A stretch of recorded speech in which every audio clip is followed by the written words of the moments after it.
vocês estavam separados de Deus e em suas mentes eram inimigos por causa do mau procedimento de vocês.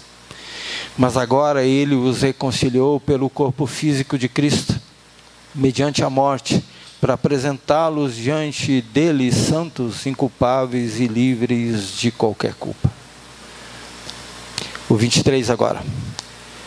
Desde que continuem alicerçados e firmes na fé, sem se afastarem da esperança do Evangelho, que vocês ouviram e tem sido proclamado a todos os que estão debaixo do céu. Esse é o Evangelho do qual eu, Paulo, me tornei ministro. Vamos lá. Eu queria hoje lembrar vocês, nós acabamos de cantar Castelo Forte. Castelo Forte foi um hino composto por Lutero, assim, no momento de grande aflição do coração dele, porque ele estava sendo perseguido, estava sentenciado de morte, né? Isso lá no século XVI. A reforma oficialmente ficou, ela, digamos assim, reconhecida pelo 31 de outubro de 1517. As pessoas que vão na minha casa e perguntam a senha da minha internet é 1517, exatamente para me lembrar que nós, homens e mulheres, deram a sua vida, perderam a sua liberdade, exatamente para colocar aquilo que a gente chama de o pingo nos is. Tornar o Evangelho e tudo que o representa ali, o centro de toda a sua atividade. E Lutero fez uma coisa que era comum nos dias dele. Toda vez que você queria debater alguns assuntos, alguns temas com as pessoas, o que você fazia? Você levava as pessoas para o lugar mais central da cidade. Na antiguidade e até hoje, no nosso tempo, inclusive aqui na nossa cidade, as igrejas estão praticamente no coração da cidade. Naquele tempo, muito mais ainda. Então, o que Lutero fez? Foi lá na capela de Wittenberg e fixou as suas 95 teses e chamou as pessoas para um debate público. Ele não queria uma revolução, não era a sua intenção.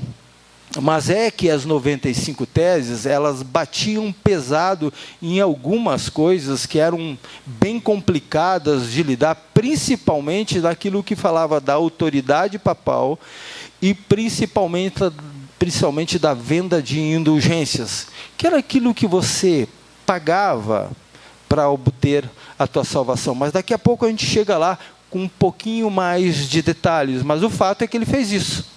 Na antiguidade era assim, você chamava o povo e as autoridades, sejam elas religiosas, eclesiásticas, sejam elas de qualquer ordem for, para uma conversa. E Lutero fez isso.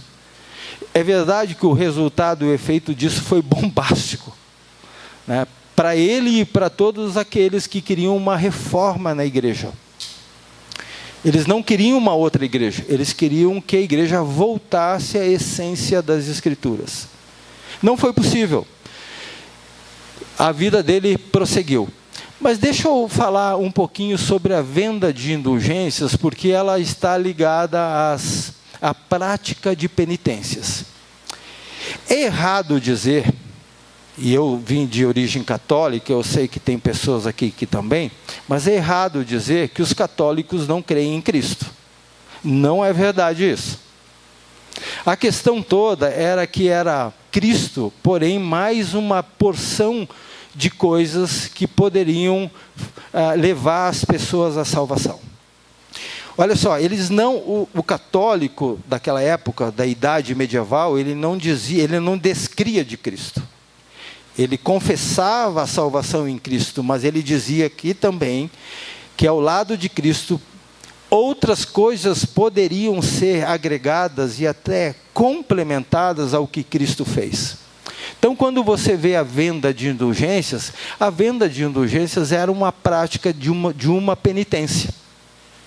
Vocês já ouviram falar em penitências? Eu acho que na casa de vocês, de vez em quando, vocês dão uma penitência para os filhos, né? alguns chamam de castigo. Numa determinada região que eu vivia aqui perto, era executar o filho. Eu fiquei apavorado com isso, porque essa linguagem aqui é muito bélica para o meu gosto, né? Um pai que queria executar o seu filho, na verdade, ele estava querendo dizer que ele ia disciplinar o filho. Só que quando ele chegou no conselho tutelar comigo e com uma psicóloga lá da cidade, ele chegou com um pedaço de madeira na mão e eu disse: opa, isso não é disciplina. Mas olha só como é interessante. O católico, ele acreditava nas penitências temporais e eternas. E ele acreditava o seguinte, que as penitências eternas, Cristo havia pagado. Olha como eles acreditavam em Cristo. Eles tinham plena consciência de que Cristo havia pago tudo aquilo que dizia respeito à eternidade deles. Mas aquilo que era temporal, eles precisavam fazer algum tipo de penitência. E, por exemplo, uma delas era exatamente vender indulgências. Era uma espécie de bem que eles queriam fazer para que as pessoas, através da ação deles, de quem praticava indulgência, pudesse ter acesso a Deus e entrar no céu. Então, olha só como é uma coisa interessante. Cristo morreu pelos nossos pecados. O católico confessa isso. Mas tem coisas aqui que eu preciso reparar. Eu, como ser humano, preciso fazer para reparar o dano dos meus pecados temporais. Você vai ver, por exemplo, que Lutero, antes de compreender o Evangelho, ele fazia penitência. Uma delas, ela de se flagelar, autoflagelar. Ele batia nas próprias costas com um chicote, com alguma coisa pontiaguda e se cortava todo. Mas uma outra forma de fazer penitência temporal era essa. Você olhava para as tuas falhas, para os teus erros e dizia para Deus: Deus, eu preciso fazer alguma coisa para compensar e reparar os pecados que eu cometi no presente. Isso parece legal, né? Mas não é. Porque isso criou um problema quando Lutero levanta a seguinte tese: não, o ser humano não pode fazer absolutamente nada para reparar os seus pecados. Cristo já fez tudo. Para o católico parecia bom uma participação humana, uma espécie de contribuição para a salvação, ou pelo menos para reparar os seus pecados temporais, parecia algo bom. Mas isso, segundo Lutero, ele dizia o seguinte: isso rebaixa a obra e a pessoa de Cristo. Isso o diminui. Porque se a salvação nele, por meio do seu sangue derramado na cruz, precisa de algum tipo de acréscimo, então o que Cristo fez não foi suficiente. E isso, biblicamente falando, é uma aberração. E é por isso que ele entra em disputa. Ora, ele não está entrando em disputa por coisas pequenas, se os bancos da igreja vão ser de madeiras, ou se as cadeiras vão ser de plástico, se vai ter bateria ou não. Não, ele está falando de doutrina bíblica. Ele está falando que a doutrina central das Escrituras, que diz que o único mediador entre nós e Deus é Cristo Jesus, e ele está dizendo: não é possível que a gente possa colaborar com alguma coisa. E aí ele vem com a seguinte tese: solos Christus, que é um dos 5 solas que vocês estão vendo aqui. O que Lutero faz? Ele traz a Escritura de novo para o centro, porque não havia Escritura na mão do povo, lembre-se disso. O que havia? Uma missa em latim, onde os padres ou os sacerdotes celebravam sem que o povo falasse e entendesse essa língua. O que Lutero fez? Traduziu as Escrituras para o vernáculo, para a língua dele, alemão. Mas outro lá traduziu para o suíço. O outro traduziu para o escocês. O outro traduziu para o inglês da Inglaterra. E aí a Escritura começou a estar na mão do povo, e o povo começou a ler a verdade. E a gente sabe de uma coisa, que a verdade liberta a gente dos erros que nos são oferecidos. É por isso que Lutero defendia o conhecimento das Escrituras como algo vital para a gente conhecer a obra de Deus em Cristo. E não se debruçar sobre um erro. Qual erro? O erro de achar que nós podemos contribuir com Deus para alguma coisa da nossa salvação. Então, olha só, se isso é errado lá na igreja católica passada, isso é errado na nossa igreja evangélica atual, quando a gente diz que a gente tem que dar o dízimo para permanecer na presença de Deus, como se o dinheiro fosse alguma coisa de mediação. Era errado a gente vender indulgências na época de Lutero, lá na Idade Média. Como é errado hoje dizer que o dinheiro ele colabora para a minha santidade ou para me manter na presença de Deus. Vocês estão percebendo que erros do passado continuam sendo cometidos no presente? Olha como isso é importante para a gente. Pode passar, meu querido. O que o Lutero fez? Ele disse, não. Os pecados que a gente já cometeu e os pecados que a gente ainda vai cometer, só tem uma pessoa que pode mediar isso. Só uma. E olha como para a gente é bom isso. Porque a gente para de tentar se esforçar para se aproximar de Deus. Porque Deus já fez isso por mim e por você. Nós vamos ver no texto já já. Nós já fomos aproximados de Deus, sem a nossa mediação, mas a mediação do único que nós cantamos, que é digno de receber glória, honra e louvor, que é Cristo Jesus. Então, vamos lá? Pode passar aí, querido. Tanto os colossenses precisavam ouvir isso, quanto os caçadorenses. A gente precisa voltar. Vira e mexe, a gente tem uma facilidade para sair do Evangelho e ir para doutrinas de homens humanas. A gente tem uma facilidade para dispersar do Evangelho e ir para algum outro Evangelho, como diz Paulo, ou para alguma coisa que parece para a gente que é bonita aos olhos humanos. Não é legal que Cristo tenha morrido por mim, mas não é legal também que eu possa dar um pouquinho de mim nessa história? Isso me lembra uma história, inclusive, de um homem que devia, vamos atualizar os valores, em torno de 4 milhões de reais para o rei, para a corte. E esse homem se endividou tanto que chegou num ponto que ele não tinha como pagar. Um dia o rei acordou de bom humor e disse o seguinte: é o seguinte, eu vou debitar eu vou diminuir a tua dívida em 2 milhões, agora você só deve 2 milhões para o rei. Aí esse homem pobre, sem recursos, diz assim, mas eu não consigo pagar 2 milhões, eu sou pobre. A rainha, tomada de compaixão, disse o seguinte, então a corte vai diminuir mais 1 milhão, dos 4 milhões. Agora, você só deve para a gente, porque era pagar ou morrer, só deve para a gente 1 milhão. Aquele homem olhou e disse assim, vocês não entenderam que eu sou pobre? Eu não tenho recurso para pagar isso. Então os nobres da cidade, tomados também, compungidos no coração, de ver a situação daquele homem pobre e sem recursos, mas endividado, juntaram um montante aí de 500 mil reais. Uau, a dívida dele agora tinha diminuído muito, para 500 mil reais. Esse homem olhou e disse assim, eu não consigo pagar ainda, eu não tenho recurso. Seus amigos se ajuntaram na corte lá e disseram assim, olha, nós vamos fazer uma campanha aqui, nós vamos levantar algum recurso. E conseguiram levantar aí, quanto que falta para pagar mesmo? 500 mil reais. Eles conseguiram levantar 490 mil reais. Isso? Fica faltando quanto? 10 reais. Então é 490 e...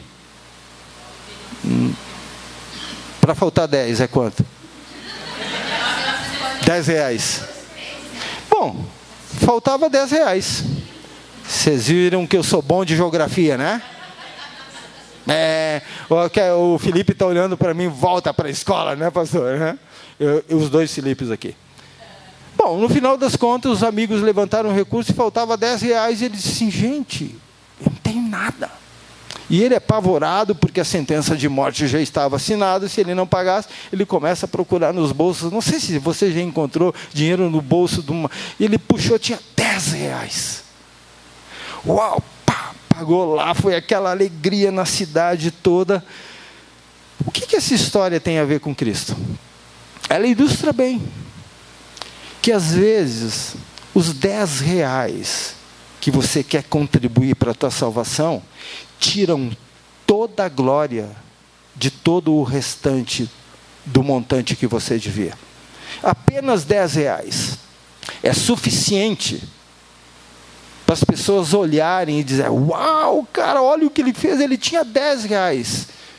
É quase nada, praticamente nada diante da dívida dele. Mas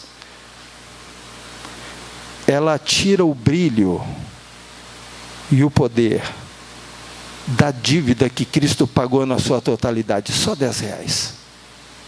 Apenas isso. Preste atenção, porque essa história ela é boa para ilustrar isso. Que às vezes as nossas contribuições, elas não honram ao que Deus fez em Cristo por nós. Pelo contrário, elas exaltam às vezes o espírito humano, mas quase nada, para não dizer definitivamente nada, o que Cristo fez na cruz. Então os colossenses e os caçadorenses precisam saber que esse evangelho que a gente recebeu, anuncia para a gente que Deus já fez tudo em Cristo.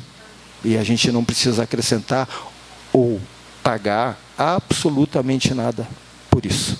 Vamos lá? Então, quando eu conto essa história, eu gosto de lembrar. E olha só, e essa não é uma história do catolicismo antigo, não. Essa é a história das nossas igrejas evangélicas, hoje em dia também. Dos meus esforços. Não, é claro, as pessoas vão dizer para a gente: não, pastor, Jesus Cristo é tudo para mim, é claro que eu quero. Mas daqui a pouco você vê as pessoas fazendo esforços humanos para merecer a atenção da divindade, para cativar o coração de Deus para alguma coisa, como se Deus, quando Deus olha para a gente, nada o cativa, a não ser o seu espírito de misericórdia por nós. Sabe o que cativa a Deus?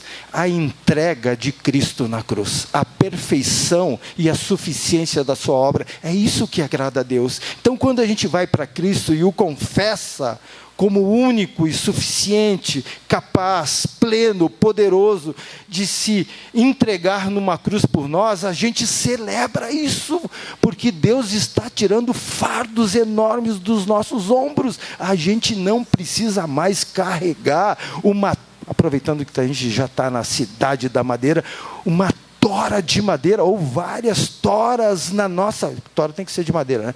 Toras nas nossas costas, e a gente...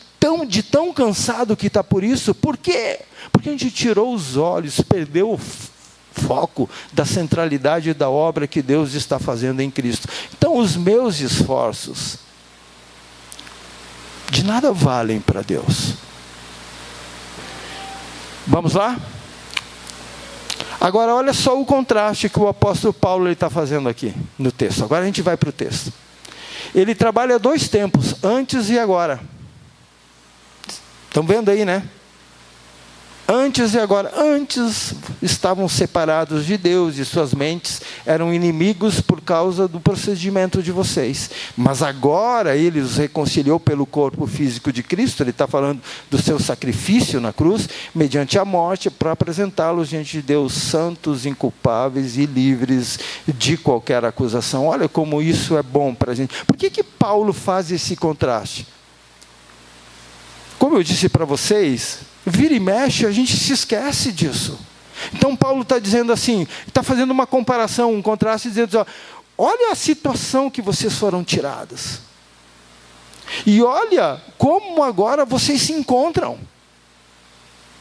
Olha como Deus olhou para a situação de vocês, de separação de Deus e de inimizade, mas agora a condição de vocês é outra. John Piper, ele diz uma coisa que, assim, cativa o coração da gente, quando ele diz assim, que você só conhece o tamanho da grandeza da graça de Deus quando você mergulha numa miséria enorme. E Paulo está fazendo isso. Olha a condição de miséria espiritual que vocês viviam, mas olha agora como as coisas mudaram definitivamente. Vocês saíram de um status perigoso, e Deus em Cristo, movido pela sua compaixão, pela sua morte na cruz, agora transformou essa alienação, essa separação e inimizade em reconciliação. Passa um pouquinho aqui para a gente entender. A palavra separados de Deus, ela está ligada ao termo alienação. E essa alienação não é um termo religioso. Por exemplo, Karl Marx usou esse termo, dizendo que o povo braçal, a mão de obra trabalhista, não estou dizendo que eu concordo com ele, tá? Eu só estou citando a palavra dele, tá? Para deixar claro isso para você também que nos vê aqui. Ou vai nos ver, melhor dizendo. Ele disse assim, olha, o ser humano está alienado da sua fonte de trabalho. Para dar um jeito nisso, só uma revolução. Os pobres têm que se unir e dar um golpe. Karl Marx falou, o Freud falou de alienação psicológica, que o ser humano estava tão alheio de si mesmo e da sua condição. Ele vai falar isso também, e outras pessoas vão falar.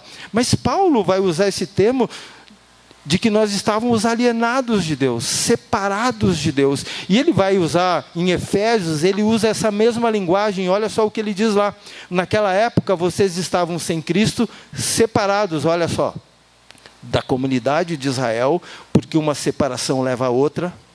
Separados de Deus, a gente não tem comunhão com aqueles que Ele salvou. E ele vai dizer, sendo estrangeiros quanto a alianças, né, da promessa, sem esperança e sem Deus no mundo. Olha só. E Paulo vai dizer, olha, vocês estavam completamente alienados de Deus. Separados dele, das suas promessas, das suas alianças, do conhecimento dele, sem Deus no mundo.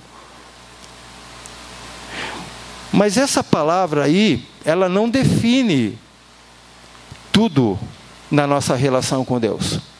Porque olha só, separação quer dizer assim, olha, eu estou assim, eu até gosto de Deus, mas assim, não sou um devoto. Então, estou no meio termo. Parece ser uma palavra que não define toda a nossa condição diante de Deus. Por isso o apóstolo Paulo ele vai usar uma segunda palavra. Manda ver aí, Nicolas, para a gente. Qual é o segundo termo que ele vai usar? Um termo bélico agora. Porque ele vai dizer, olha, vocês não simplesmente estavam distantes de Deus, alheios à sua vontade, a quem Ele era, distantes do povo dele. Não, vocês estavam em guerra com Ele, Paulo vai dizer. Vocês eram inimigos por causa do mau procedimento de vocês. E olha só, não é interessante que a Bíblia vá trabalhar uma condição, ou nós somos amigos de Deus ou somos inimigos dele, e não existe território neutro para isso? Quem já leu as Escrituras percebe que não existe um território que seja de neutralidade. Ou nós somos amigos de Deus em Cristo, porque fomos aproximados em Cristo dele e fomos reconciliados, ou estamos numa outra condição absolutamente oposta, que é de inimizade, de guerra, de conflito. Disse, mas pastor, eu nunca peguei numa arma para tentar matar Deus. Mas não é a arma que eu estou falando. Eu estou falando que o nosso coração tem uma predisposição para não obedecer a Deus e fazer tudo o que é contrário à vontade dele. Você entra num estado de rebeldia. E Paulo vai dizer que isso, além da alienação, também tem a inimizade. Olha só o diálogo de Jesus com Nicodemos, que era um religioso de carteirinha em Israel. Alguém que era dotado de habilidades de ensino. Olha como ele está dialogando com o Nicodemos, e ele está exatamente apontando os dois conceitos que eu estou trabalhando aqui, alienação e inimizade. Ele vai dizer, mas os homens amaram as trevas, e não a luz, porquanto as suas obras eram más. Quem pratica o mal, odeia a luz, e não se aproxima da luz. Por que a gente não se aproxima da luz? Por que a gente quer uma relação de distância com Deus, e às vezes até de inimizade? Porque a gente teme que as nossas obras sejam o quê? Quem vem para Deus, vem para a luz e se enxerga.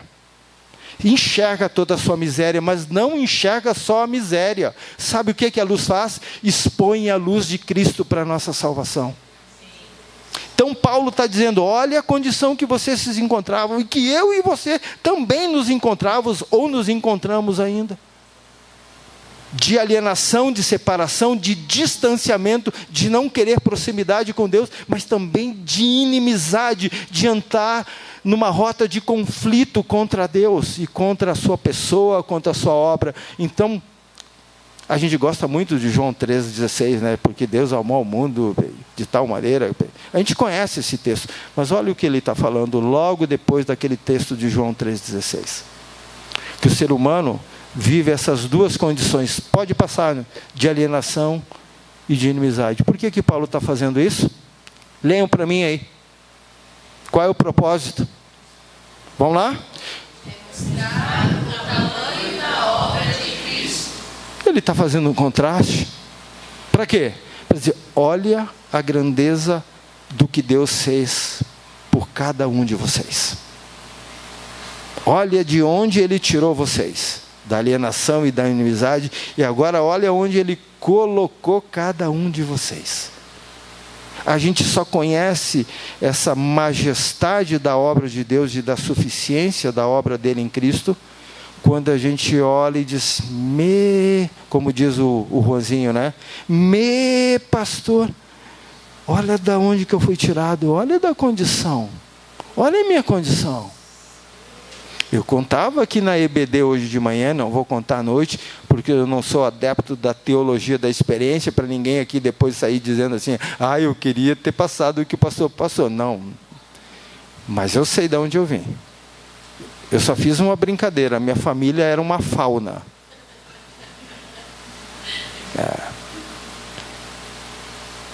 Mas por que Paulo faz isso? Porque a gente se esquece do Evangelho. Paulo tem que estar constantemente lembrando os cristãos de onde eles eram, porque daqui a pouco eu estou aqui na igreja me achando o último biscoito do pacote, achando, nossa, Deus deve me amar mesmo para nos salvar. Cara, Ele ama o Filho dele, a obra que o Filho dele fez por você.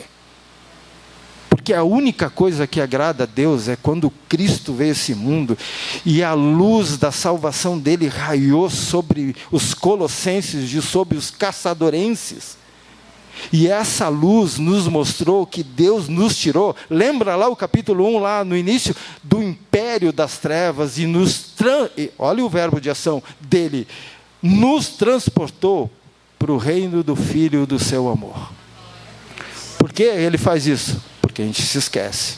A gente, assim como os colossenses e assim como os religiosos da época lá de Lutero, a gente se esquece disso, da suficiência e grandeza da obra de Cristo. Pode ir, querido. O óculos não vai adiantar aqui. Então, nessa linguagem de reconciliação, e a linguagem de reconciliação ela é muito boa, né? Eu gosto dessa linguagem. Mas, evidentemente, que não é a única linguagem que o Evangelho usa para falar da obra redentora de Cristo. Porque não tem uma palavra só que defina a obra redentora de Cristo, e por isso que Paulo usa várias palavras, né? Uma delas, por exemplo, é uma linguagem do templo, né? Que Cristo é a propiciação pelos nossos... O que é, pastor? Como é que é uma palavra? Propiciação. Você consegue repetir para mim? É mais difícil que dizer presbiteriano. O que é propiciação? Propiciação era a tampa que ia na arca, que fazia aquela cobertura. sabe o que a Bíblia está dizendo? Numa outra linguagem, que não de reconciliação, mas do templo. O judeu conhecia essa linguagem, que Cristo é a cobertura pelos nossos pecados. Mas a Bíblia vai dizer também, numa outra linguagem mais mercantil, que Cristo nos trouxe a redenção. Da onde que é essa linguagem? Do mercado público. Vocês vão lembrar que José foi vendido pelos seus irmãos por uma caravana de ismaelitas que passavam, e ele é levado para a praça pública. E quem compra o José lá? O Potifar. Então, ia para o mercado, e aquela pessoa que era escrava, mediante pagamento, ela liberta.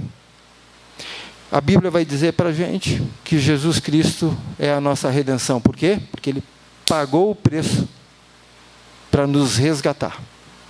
Olha que legal isso, né? Propiciação, redenção. Mas Paulo está usando uma outra palavra agora, que é a reconciliação, que é a linguagem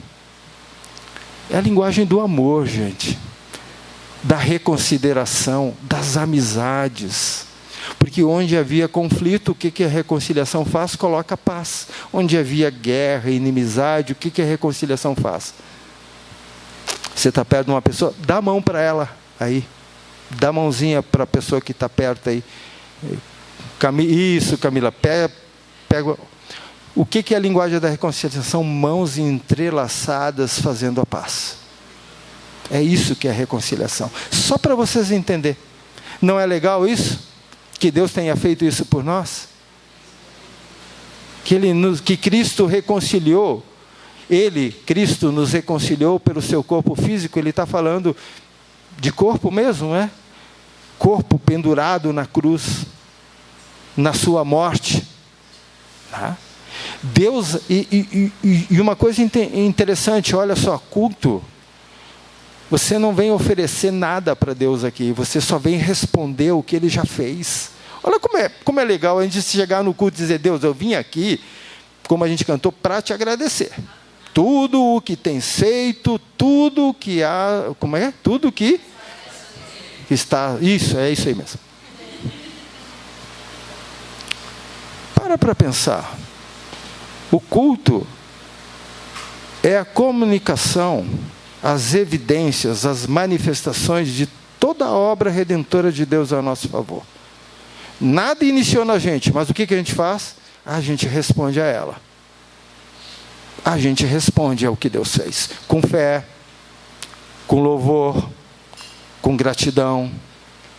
Nunca nos colocando na posição de algum tipo de mediação, mas dizendo, Deus, o que o Senhor fez está tudo certo, eu recebo na minha vida com gratidão o sacrifício de Jesus, a sua morte, quando Ele se entregou por mim na cruz, ou por nós na cruz, eu recebo isso de todo, e a gente responde. Quando nós cantamos, nós estamos respondendo a Deus, a obra dEle. Ok? Agora, olha só que interessante, porque nesse versículo, pode passar... Já? Já mesmo? Você foi muito rápido, hein? Então, nessa reconciliação, olha só o que Deus está fazendo. Entenda isso. Entenda isso, porque isso aqui é Escritura também. Quando Deus nos reconcilia por meio de Cristo, por meio da sua morte, Ele nos reconcilia, nos liga a Ele. Nós não temos uma cruz aqui, mas pense comigo, uma cruz se erguendo aqui. Não é brincadeira de sogra e de esposa, não é isso que eu estou falando. Falando da cruz de Cristo. Quando Deus nos reconcilia em Cristo, Ele está manifestando que uma relação vertical, ela foi definida a partir de agora na minha vida. Entre mim e Deus está tudo em paz. Não está tudo em paz porque eu sou bom ou porque eu paguei alguma coisa. Está tudo bem entre mim e Deus porque Cristo me reconciliou mediante o corpo, o seu corpo físico, ou seja, a sua morte. Mas Deus não faça isso. Preste atenção que agora vem pegadinha de vestibular. Se eu estou em paz com Deus, a consequência disso é que eu tenho que estar em paz com aqueles com quem eu convivo. Porque que é impossível Deus estabelecer, nos reconectar a Ele mesmo por meio de Cristo, sem que isso também seja uma verdade uns com os outros. Ele nos liga numa relação vertical, horizontal. A vertical nos liga a Ele e a horizontal nos liga uns aos outros. E a cruz fincada na nossa vida nos lembra da obra de Deus em Cristo, onde eu posso viver em paz com Deus, porque a reconciliação já houve, mas eu também posso e devo viver em paz com aqueles que eu estou por perto e convivendo com eles. Pode ir. Agora, olha só como Paulo usa 3 palavras para falar dessa reconciliação. Eu quero passar rápido por elas. A primeira dela é santos. Não entenda santos como a Igreja Católica entende, porque a Igreja Católica fala mais no singular. Paulo sempre usa a palavra santos no plural, por quê? Porque ele vai definir que aquela comunidade que está debaixo de um novo status agora, de uma nova condição em Cristo agora, ela é uma comunidade de pessoas que são santas, que quer dizer separadas do mundo para viver consagradas agora a Deus. Olha que legal. Puxa, eles eram inimigos de Deus, agora qual é a condição deles? Podem viver em paz com Deus. E eles são inculpáveis, a ideia de sem mancha, sem mácula, sem a sujeira. Por quê? Porque Cristo fez isso na cruz por nós. Nós não somos uma comunidade de que se acusa mutuamente pelos nossos pecados, porque Cristo já limpou a nossa vida.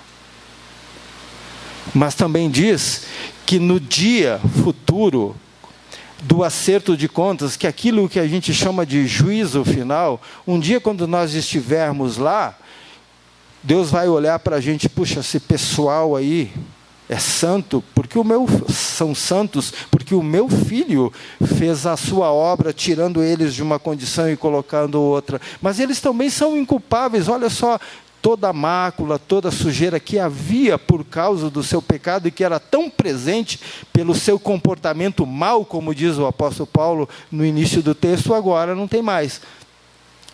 Mas você imagina um dia chegar na eternidade, no juízo final, e você vê aquele martelinho batendo e diz assim, você está livre de toda e qualquer acusação por causa da obra do meu filho em você. Oh, você quer isso para a sua vida?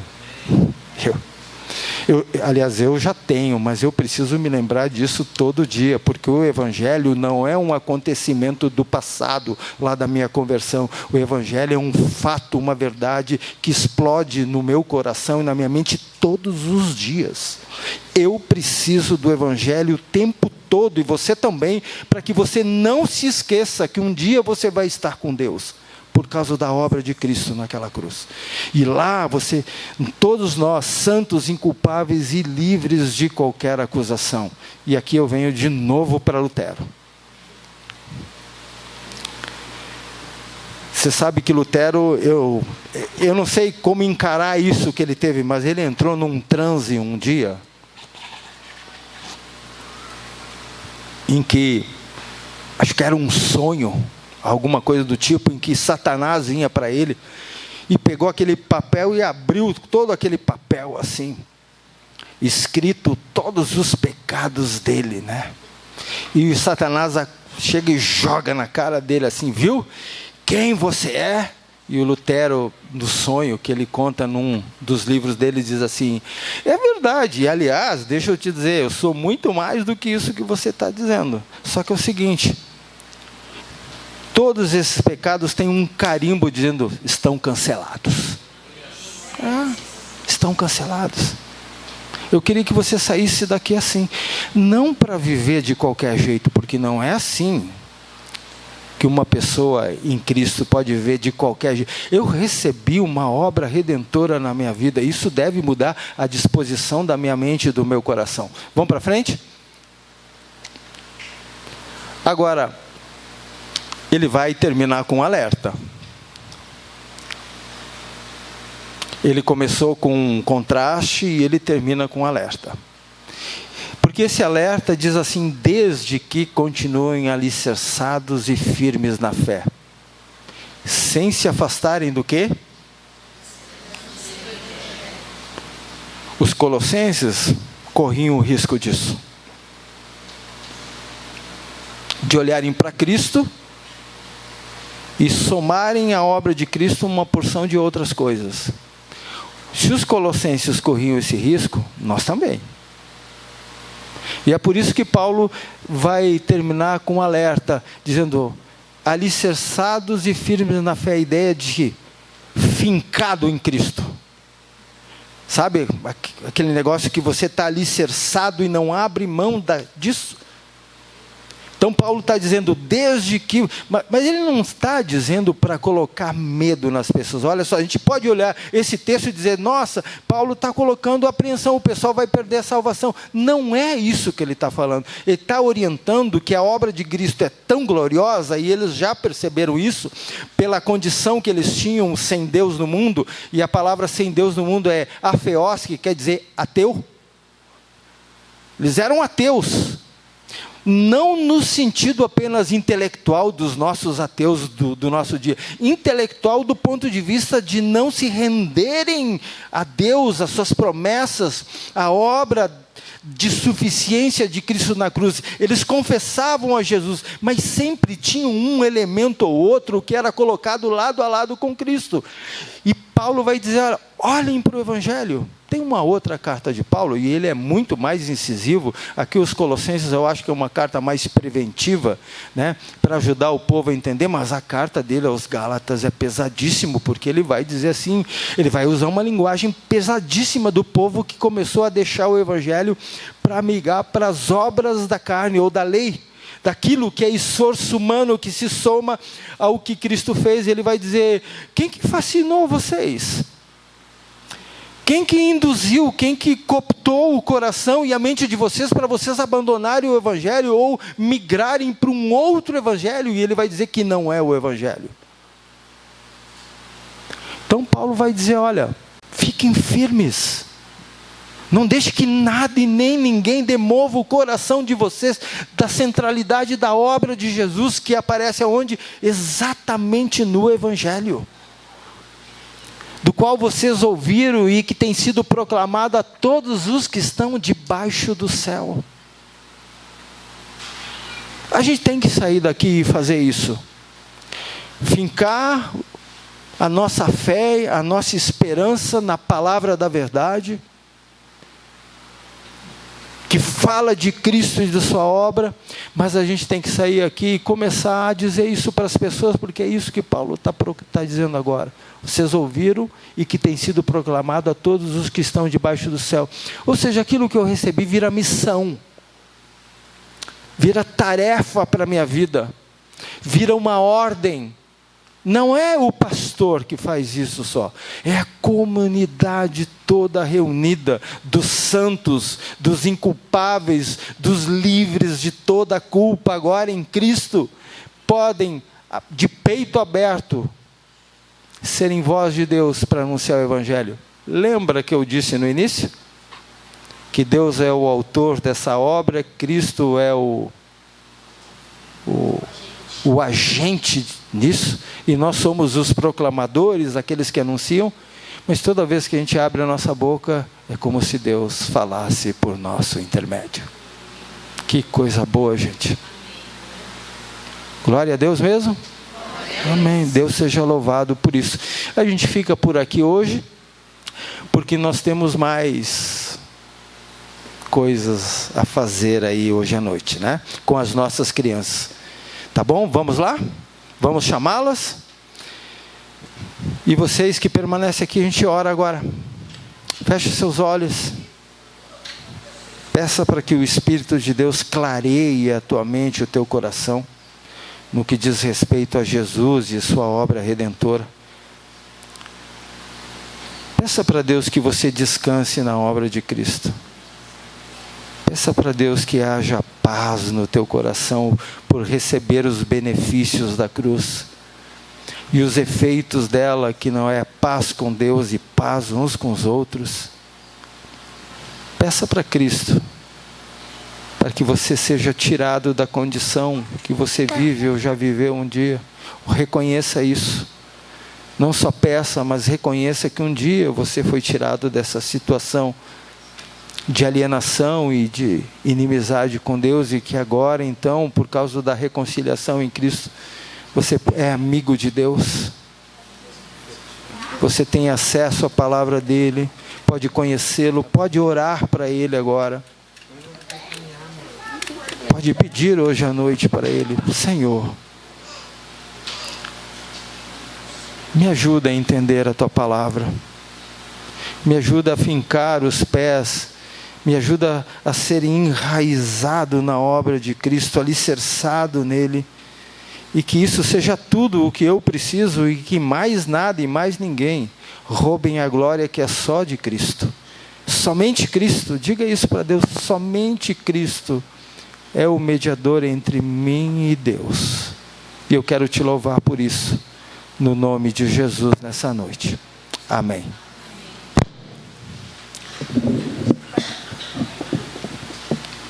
Bom, deixa eu preparar a igreja.